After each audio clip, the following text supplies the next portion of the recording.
Hello everybody and welcome back to a brand new Destiny 2 video. Now today I'm going to show you guys probably a really underrated arc build on Warlock. Now there's already a ton of Warlock builds that you guys love, Starfire Protocol, the really broken ones, but I really do think this one is amazing for solo activities, and don't get me wrong, it's really great for group activities as well, but I just want to show you guys how this build works. It's kind of like a build from last expansion, but it's been adapted for Dishonor mods and all that stuff. Without further ado, let's get straight into this build. So firstly, for this build, you're going to want to use Trinity Ghoul. Now the main reason you want to is not only to produce a ton of orbs of power, but also the arc damage is going to be super beneficial and work with your build really well. All right, so first, the super is kind of up to you. I use Chaos Reach, just personally, I enjoy it more.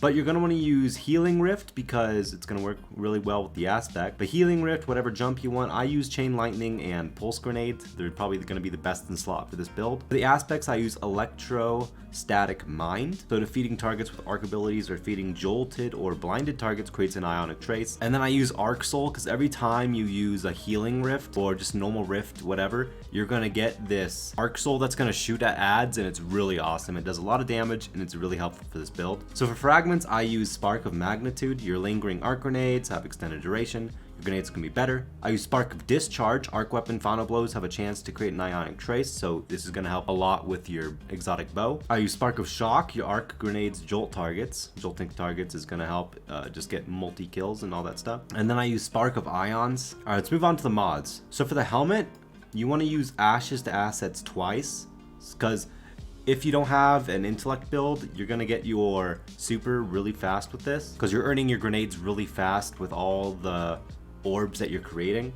And then I use Harmonic Siphon, which is really important for the bow to work well with your build. For my arms, I use Firepower, I use Grenade Kickstart, and I use Fastball. For my chest armor, I use Charged Up twice. You can switch one of these charged up with a armor protection or just a protection in general, but having two of these is pretty helpful. And then I use Harmonic Resistance, so this is resisting damage from arc stuff. You can change this as well. For my leg armor, I use Innervation, I use Stacks on Stacks, and I use Innervation again. Now this build is hugely oriented around getting your grenades back fast and spamming your nades.